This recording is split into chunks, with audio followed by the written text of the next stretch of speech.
Well, God bless each and every one of you, and welcome to ReInvention 2022 right here in Las Vegas, Nevada. We are excited. Hello, Jordan. Man, God is blessing us in an incredible way. And listen, ReInvention is one of my favorites because we get to pour into some amazing leaders, not only within Jordan, but yet across the globe, who are in the marketplace, who are pastoring, who have personal ministries. Listen, we get to pour into you in an amazing and intimate way. But let me start off by giving honor where honor is due to our presiding prelate, Dr. Jonathan Pack, who continues to be an influential voice, helping change lives all across the country. Our third presider, Bishop Kimberly D. Moore, just doing an amazing job. To all of our apostolic council and tiers of leadership, we thank you so much for all of your input and your connection to the Jordan Partnership. Listen, I'm excited about my presentation even on today, and many voices are coming, of course, to influence us throughout this week while we're here in Las Vegas. And I know that you're going to go back to your various cities and impact it, if you will, to take on your business, your personal ministry, even your church pastor, to go to this next level. Man, God is just blessing in an amazing way. And so listen, let me just be honest with you. And let's just put it out on the table. The last couple of years, we had to make some adjustments, whether it's systems, whether it's strategy, whether it's the change of people. There's a lot of things that have taken place over these last 2 to 3 years. And so we're still in that, making those adjustments. Of course, we don't make excuses. We make adjustments. And so when you talk about technology and the marriage of technology and the church and the marriage of technology and the marketplace, we have to take advantage of that because we want to make sure that we're reaching the audience that God has called us to. So today I'm going to be talking about synergy and effective meeting methods. Synergy and effective meeting methods. Now, I'm a student of the word, so I always have to give definitive definitions of things before I start my discussion. When you talk about synergy, synergy is two or more things, organizations, departments, or even teams. They're working together to produce something of value. Pastor, you are pastoring a wonderful congregation. You've got great people in place, but there has to be a production of something of value. There has to be in the forefront a end result, if you will. If you are a business owner and you have a product or however your business is structured, you have to produce something of value and have the end result in mind. So when you talk about synergy, you want to remember, again, it's two or more things, whether it's organizations, whether it's departments, whether it's a team, they're working together to produce something of value. Now, what I do want you to remember, I want you to remember this, synergy, and you might want to write it down. Synergy helps you effectively, number one, communicate. Number two, connect. And number three, collaborate. Synergy helps you effectively, number one, communicate. Number two, connect. And number three, collaborate. All right. Now, I want to bring one scripture out to you. You're very familiar with it. You probably can quote it backwards and forwards out of Psalms 133. But I want you to see how powerful this text is in terms of synergy and creating that culture of oneness. The text starts off by saying how good and how pleasant it is for brethren to dwell together in unity. Then it goes on to talk about the precious ointment on Aaron's beard, all of that. There's a process. And then it gets to verse 3.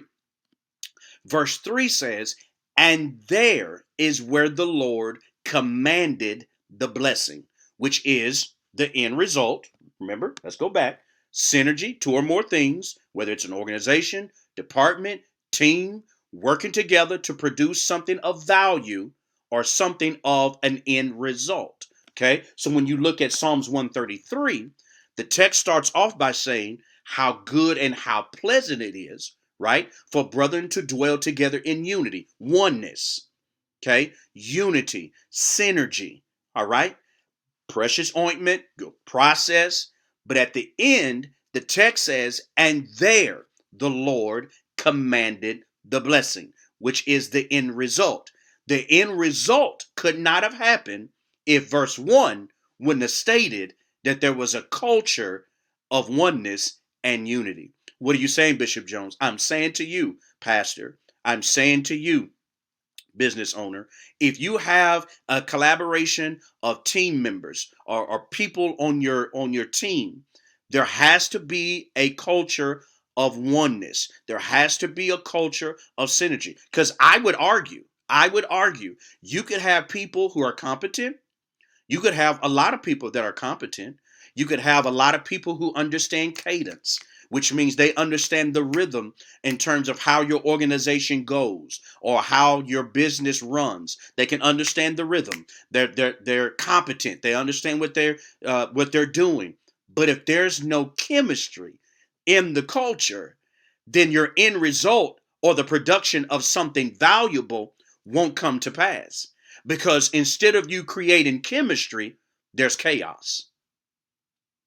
So, in order for the chaos to be removed, there has to be a creativity of of of uh, of oneness and synergy in the atmosphere. Does that make sense?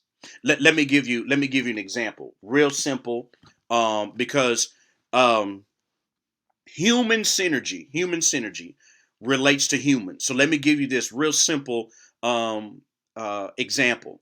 If person A is too short to reach the apple, person B is too short to reach the apple. Person B has a conversation with person A to say, I'm going to stand on your shoulders. And if I stand on your shoulders, we are more than tall enough to reach the apple. Let's go back. Synergy helps you do what? Communicate. So if person A tells person B, I'm too short, and person B tells person A, I'm too short as well, then number two, let's connect. Let me stand on your shoulders. Let us come together and collaborate so that we'll be able to reach the apple. How much further would your business be? How much further would your church be if we would learn how to communicate, connect, and collaborate? We got to learn how to be secure enough to say, like person A, I'm too short. I only have this ability. Person B says, I only have this ability. But if we put those abilities together and we connect and we communicate, we collaborate, then we're producing something of value and we're looking at the end result. Am I making sense? So that's something of person A and person B. Let's look at it from a political standpoint. If two politicians, okay, and many of you have seen this across the country over the years in terms of voting and things of that nature, if each is able to gather 1 million votes on their own, but together they were able to appeal to 2.5 million voters, their synergy would have produced 500,000 more votes than they each worked independently. So you will see politicians may pull out and say, those who have voted for me, I am now communicating with this other individual. We're going to connect. We're going to collaborate because we're going to produce something of value so that we could see a great end result. Am I making sense? Okay. Now, what's important for you to understand is that even if you are a business owner, even if you are a pastor, you may have groups of individuals. You've heard the word diversity before, but I want you to see that there's a difference between diversity and synergy. They go hand in hand, but I want you to see the difference. Diversity describes how similar or different your team is, the more varied experiences, the more varied backgrounds, the more varied perspectives and beliefs you have on your team, the more diverse your team is. Let me say that again. The more varied experiences, backgrounds, perspectives, and beliefs you have on your team, the more diverse your team is. But we know that simply valuing diversity isn't enough. Okay, because you could have all of the varied backgrounds, you could have all of the varied perspectives and the beliefs. That's what business initiatives, and many of you who have been in the corporate world have heard of diversity and inclusion programs. That's where that comes into play. But committing to a diverse team means doing the work to build a more equitable and inclusive environment. So even though, watch this, even though diversity deals with the varied backgrounds and the perspective, team synergy focuses on the doing of the work. Okay, so you'll have all of the varied backgrounds, you'll have all of the different perspectives, you'll have all of that on the team. But team synergy says, okay, now that we got all of that, let's put it to work now. Let's produce something of value. Let's produce something with the end result in mind. Now that I have a product, business owner, that I'm trying to sell, whether you're a t-shirt designer, whatever the case may be, and you got a collaboration of team members, let's put it to work so that the customer will have satisfaction and the end result will be, I'm satisfied with the product that you have presented to me. Pastor, when you talk about a collaboration of team members and the culture of synergy is there, when those people come through those doors and they connect to your church, they ought to be able to see of something valuable that you're trying to accomplish. You're not just gathering just to have another church service. You're not gathering just to come together. You're gathering because there's an end result of seeing lives changed, people saved, you getting more involved in the community, you serving, you being more of Matthew 25 ministry. Okay, because we got to get back to Matthew 25. We got to get back to serving and clothing and feeding. There's an end result. Okay, because you're trying to produce something of value. So there's a difference between the diversity and the synergy. The diversity, again, is the varied backgrounds, the varied perspectives, the varied beliefs. You got that on the team, which is good. Now team synergy kicks in and says, let's go to work. What is the end result? Okay, we're in a place and time now, ladies and gentlemen, we don't have time to twiddle our thumbs. We got too many lives at stake. So we got to be about our Father's business. Am I making sense? Okay, so there's a difference between the diversity and the synergy. They go hand in hand, but I just wanted you to understand the difference. Now, building team synergy. Building team synergy. Pastor, how do you build team synergy? Entrepreneur, how do you build team synergy? Number one, start with communication. Okay, start with communication. The core of any strong working group is communication. This is especially true for diverse groups. The value of a diverse group comes from the differences of opinions and experiences that team members bring to the table. Pastor, you have many people who bring different skill sets to the table. Entrepreneur, if you done hired some people for your business, you're bringing different individuals, which is the diversity, that bring different things to the table. Okay, but these team members need to feel comfortable expressing themselves in order to share those experiences. They're looking like, if I bring my experiences, are you allowing me to communicate how I feel that if this was to happen, it could help better our organization. If this was to happen, this could help better the business. Are you able and willing to listen for me to communicate those ideas that I have that could help better or help enhance or help keep us at the cutting edge level so that we can continue to reach our clientele or to add new clientele to our business or even add new people to our churches. Am I making sense? So number one, start with communication. Number two, foster trust and collaboration. What do you mean, Bishop? In addition to knowing how to communicate effectively, team members also need to feel comfortable.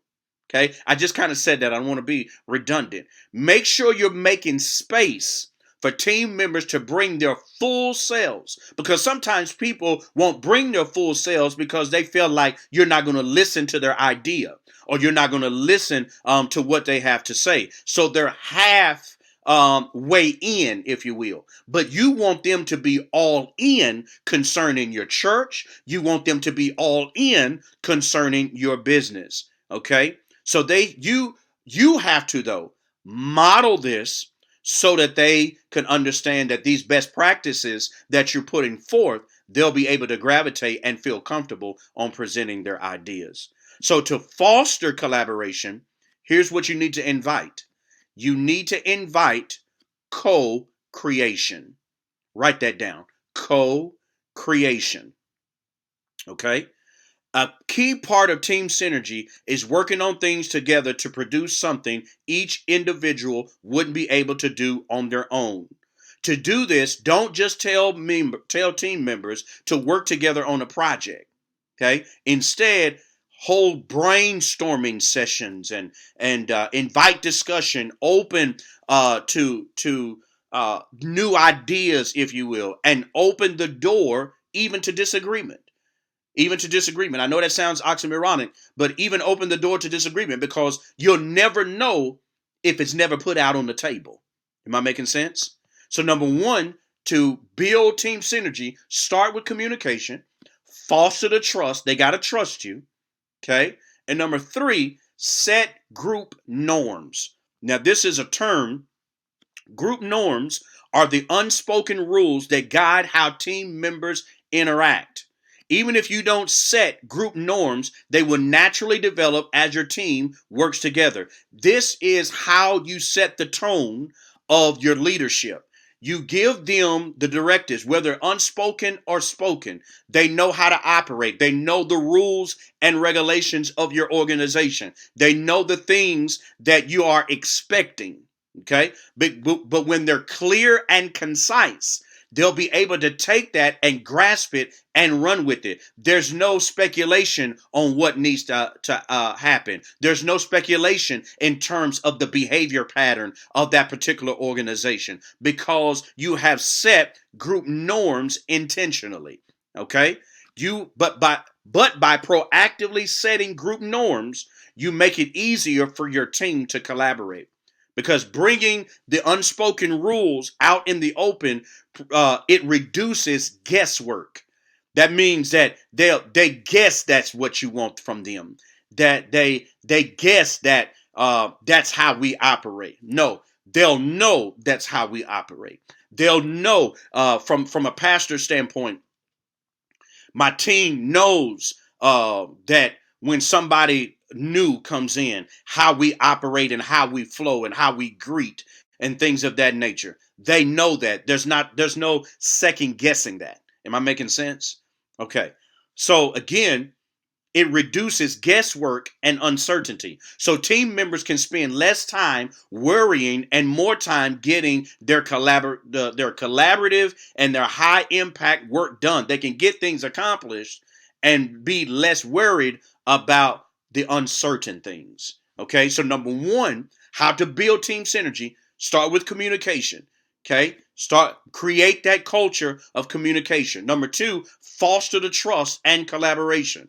Allow them to come on board and be able to put the full selves, not just half of themselves, but full selves into the project, into your organization, into your church. They trust you because you are allowing them to speak and to communicate what they want to bring to the table to help bring the organization to a whole nother level. Am I making sense? And then thirdly, set group norms. Okay, let them know what is it required, the behavior pattern The culture. You're setting the culture. The culture, again, is how your organization breathes. Am I making sense? Okay. Now, what's powerful is that once you bring these individuals together, I have to use for my example of pastoring. Again, as I said earlier, pastoring now 16 years, successfully pastored one organization for 15 years, started something brand new. My startup was a little bit different from maybe the other pastor's startup who started with very few people. I came, of course, from a church split, and I started with 123 people with fresh oil, and I'm grateful for that. God is growing us and doing some great things. But as I was talking with the new leaders, I even had a moment to where I invited different people across the country to come in and to speak to our leaders right even before at the beginning when we first started. And they came in, Dr. Pack was one of them. They came in and gave various principles and points on how to effectively lead at this level now. Because again, even though it's new, we couldn't go in the new with the old mindset. So I had to come up with creative methods in terms of how we meet, our meeting methods, our techniques, because some of them were used to seeing Bishop Jones at the previous organization in one way. But now that God has placed me in something new, they got to learn what now God is speaking in the now. And so they could get confused on the previous and not focus in on the new. So here I am having conversation with God in terms of how to effectively, when I meet with these wonderful leaders, how can our meeting methods and techniques change now that we're in a new place or a new space? And so here's what God was saying. He gave me 4 ways to create positive energy or positive synergy, if you will, in team meetings. Okay. Let me start off by saying, though, for any meeting, pastor, entrepreneur, personal ministry, for any meeting to be effective, it needs to have clear, concise, and well-defined purpose, goals, and objectives. Let me say it again. For any meeting to be effective, it needs to have clear, concise, and well-defined purpose, goals, and objectives. Okay? Because once you're sure that a meeting is necessary, the next step will be to create clear, concise, and well-defined purpose, goals, and objectives. Okay? So what I want to do is give you 4 ways to create positive synergy in team meetings. Okay? Follow me. And then we're almost done. Okay? Almost every single aspect of modern civilization can be traced back to collaboration and some division of labor on a grand scale. This fractal of synergy is what makes us the most innovative species by far on the planet. And as we begin to look at it in terms of methods and techniques, the first thing that I want you to do, or write down if you will, is make the conversation about data. I'm talking about effective team meetings, how you can start off your team meetings. Start the conversation off by data. Now, let me just use me as an example. When we first started and I started having meetings with my team, I started off by giving data. Yes, we started off with 123 members, but this is how many baptisms we've done. This is how many souls that we have saved, that got saved. This is how many such and such and such and such. So now my team's mindset is, okay, are we below our goal? Have we reached our goal?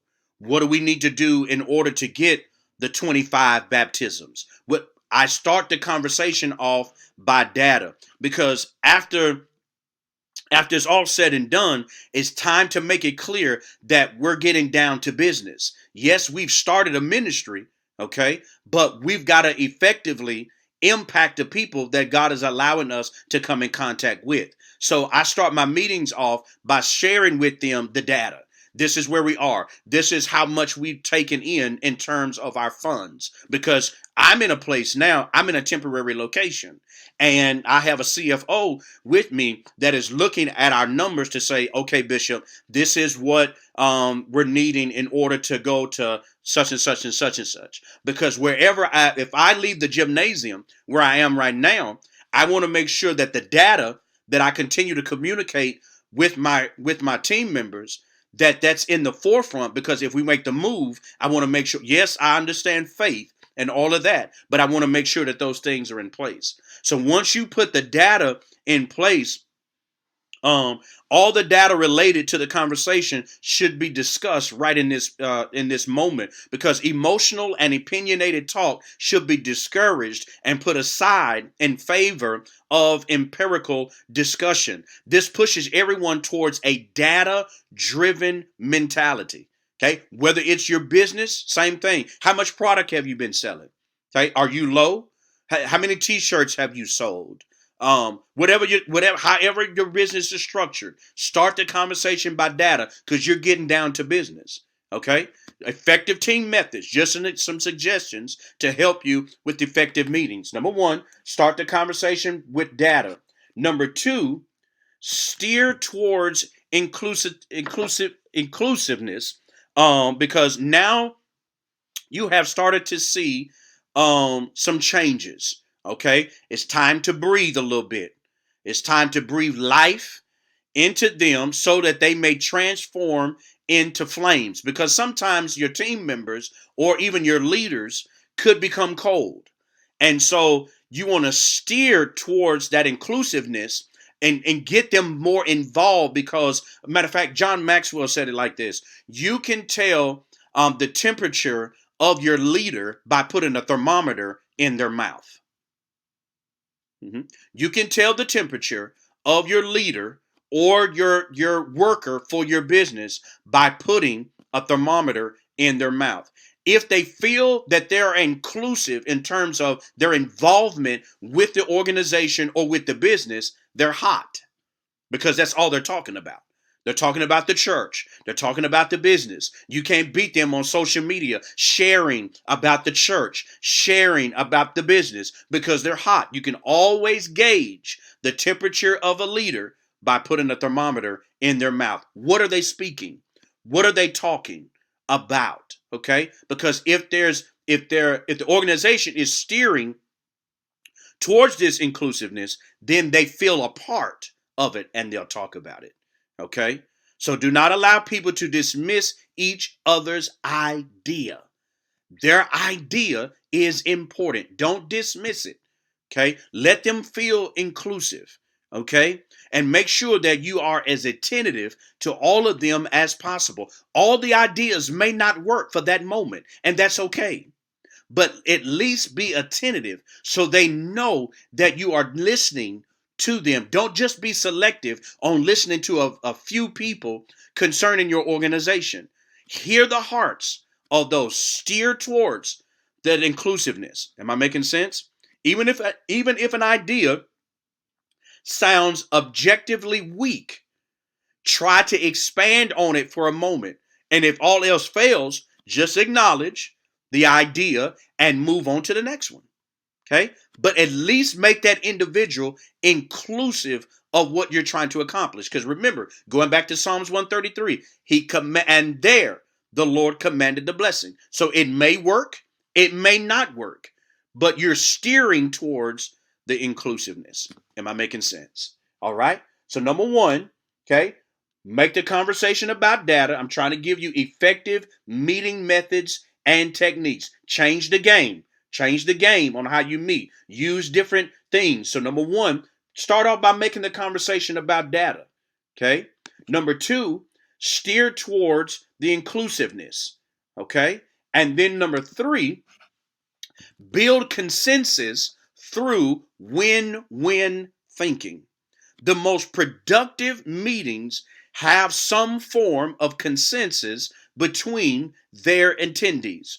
Working towards a consensus involves trying to engage everyone in a similar mindset. In other words, you have to get them to the point to where it's a win-win thinking. Whatever strategy, whatever process that you come up with, everybody on the team has to have a win-win thinking. So build some type of consensus to where everybody has that type of mindsets. Humans are humans. Okay. And because they're humans, they'll have a confrontational and competitive nature. So there's nothing wrong with healthy competition as long as the end goal of collaboration and compromise comes first.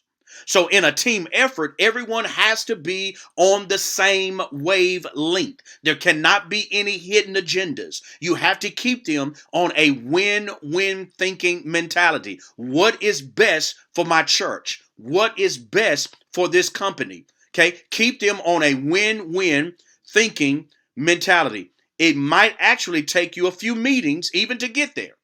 Okay, even to get there. But you cannot accomplish this as long as you try as much as you can to create environments in which people can come up with win-win situations in every possible occasion. So again, there are going to be disagreements. There are going to be things that come on the table that may not make any sense, but build that consensus to say, hey, we're gonna look at this. We're gonna evaluate it because we gotta have a win-win thinking. Let's continue to keep that end result in mind. Am I making sense? Okay. So now, not only let's go back, make the conversation about data. Start off by data. Use some numbers. Okay. You business owner, use some numbers. Look in your region. How well is certain businesses are doing in terms of number? Pastor, look in your region. Churches. How many churches? What's the average church number of people attending church?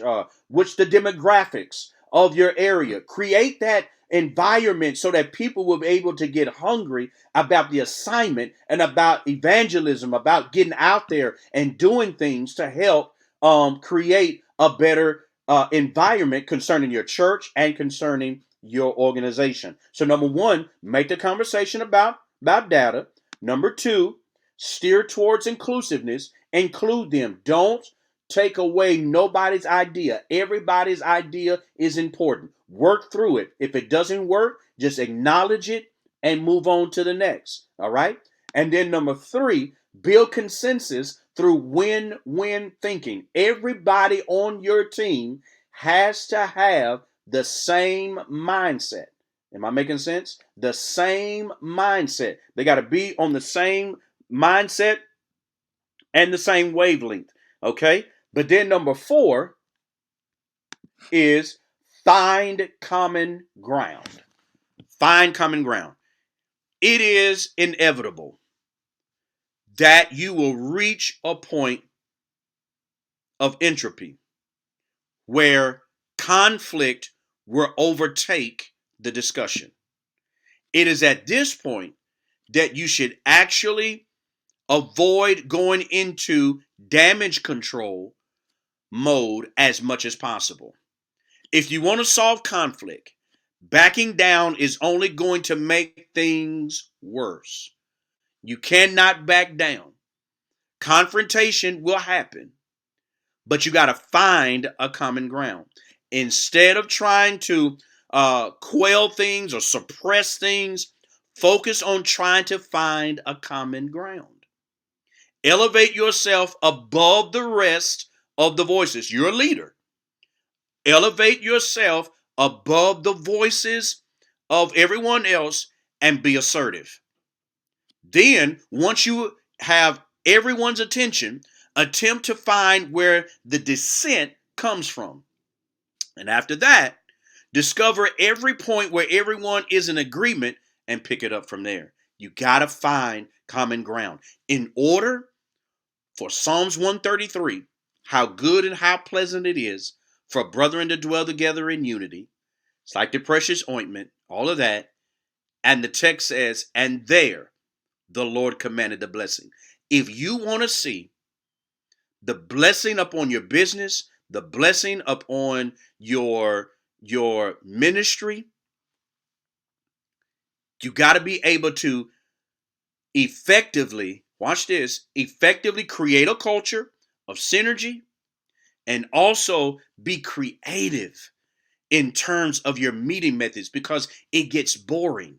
People become bored. Their attention span becomes bored. So each day, each week, you want to create, each month, create something to where everybody, again, making that conversation about data, you're steering them now into being inclusive. So each month, do something new. Don't be afraid, Pastor. Don't be afraid, entrepreneur, of trying something new. When you try something new, you could see the great result of trying something new.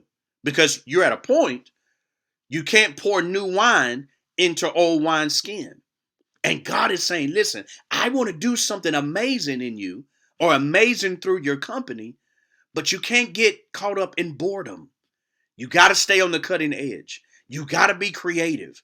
You got to, Pastor, because many people are what is a creative method now of bringing people back to church? Because they've gotten so comfortable of staying at home and watching it on TV or watching it on their laptop or their computer. What creative ways are you helping to draw them back to the house of God? Entrepreneur, what creative way, what advertisement, what marketing strategy are you using to advertise your business so that you can be more lucrative in this season? Because some businesses are making more money now than even before the pandemic because they married technology and they married the different methods of making things happen. They became creative with their teams. They had to create synergy amongst them. Yes, they had different opinions on how we're going to do this. Some may have had negative opinions on, we're going to fold, it ain't going to work, or whatever the case may be. So you have to stop that negative talk and create the culture of synergy and say, hey, we got to create a win-win thinking mentality. Am I making sense? Make the conversation about data. Steer them towards the inclusive. Get them involved. Okay? Build that consensus, again, of the win-win thinking. And then 4, find that common ground. Find that common ground to where we can get at it, make sure that we are at that level to where we're all on the same page. We're all on that same wavelength so that we can continue to do some great things in the kingdom. Ladies and gentlemen, I'm here to tell you that God is blessing in an amazing way. When you talk about synergy and you talk about collaboration, I want to go back again just to recap so that you can make sure that you got it. I want you to take this back to your various churches. I want you to take it back even when you do your next business meeting with your group or your business, however the case may be. I want you to remember synergy, 2 or more things. That's organizations, that's departments, that's teams working together to produce something of value. You are producing something of value. Okay? You have an end product. Okay? You have something of value. Keep that in the forefront. Pastor, keep the souls being saved in the forefront. Something of value. All right? Okay? Because synergy, again, it helps communicate. It helps you effectively communicate, helps you effectively connect, and helps you effectively collaborate. Person A, too short. Person B, too short. But I'm standing on the shoulders of person A and person B, and we're going to be able to reach the goal that we're trying to accomplish. Am I making sense? Okay. Psalms 133. How good and how pleasant it is for brethren to dwell together in unity. Always remember the end result. And the text says, and there is where the Lord commanded the blessing. Your business, your ministry is getting ready to flourish in so many areas. Understand the importance of diversity and synergy. The diversity is the varied backgrounds It's the varied perspectives. It's the varied beliefs that are on the team, which is good. You want that. Okay. But you can have all of the diverse backgrounds. You can have the competent people. You can have all of that. But if synergy, which is doing the work, is a part, the chemistry of it, if that is not on the ground, if that is not in the atmosphere, you will not produce something of value. I don't care how competent they are. I don't care how large the team is. They can be competent. They can understand the cadence of your ministry. They can understand the cadence of your business. But if there's no chemistry in the atmosphere, you are creating an atmosphere of chaos and not an atmosphere of chemistry. Okay? So you got to do that. In order to build teams, start off with communication, get a common ground. 2, foster trust and collaboration. They got to trust you, leader. They got to trust you, business owner, because they want to bring ideas to the table. But if there's no trust and you just want to half-heartedly listen to them, then they're only going to bring half themselves instead of all of themselves. You want the people to be all in concerning your ministry and concerning your organization. So number 1, start with communication. Number 2, foster trust and collaboration. And number 3, set those group norms. Those group norms, again, are those unspoken rules and regulations of your organization. Okay, they need to know how you operate. They shouldn't be guessing how you operate. They should know, Pastor, how you flow. They should know that, so that if their footprint is not there, your thumbprint is. If your footprint is not there, then your thumbprint is. There's no second guessing. They know how to flow. Even on a Sunday morning, they know how to flow in your absence. The workers know how to flow when the manager is not there. Okay, when I'm at the job and at the hotel, we all know how to operate when our general manager is not there. We know the rules. We know the regulations. We know what's expected of us, so that we can continue to give 5-star service to those people who come and who stay at the Marriott. Okay, so set those group norms. And then, of course, even infected, change the game. You're a game changer. Okay, you're a game changer. Effective meeting methods and techniques. Start off with some data. Throw some data out there. Get their wheels spinning. Okay, have them in meetings. They're more intentional of listening because they hear statistics. They hear numbers. They see those things that you're trying to accomplish. So make the conversation. Start off by data, and then, of course, steer them into being inclusive. Include them in. All right. Build that consensus again through win-win thinking. And then number 4, find that common ground. I believe, ladies and gentlemen, that if you take these principles and you implement them in your business and in your church, you will see a shift and a turn in your ministry. God is getting ready to bless you in an amazing way. An amazing way. And I can't wait to hear the testimonies because of the synergy. I can't wait to hear that this person came together. This person brought this to the table. That person brought that to the table. We put it together. We made it happen. We weren't clashing. We were secure about our gifts. We were secure about our talents. We put it all together to make it happen. And this was the end result, because how good and how pleasant it is for brethren to dwell together in unity. And the text says, I'm being redundant, but you go get it.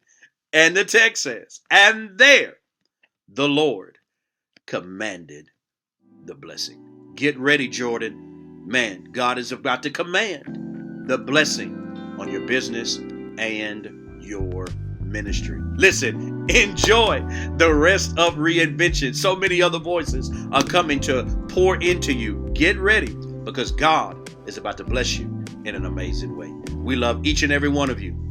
And remember, God is reinventing you. Get ready for something great. Take care.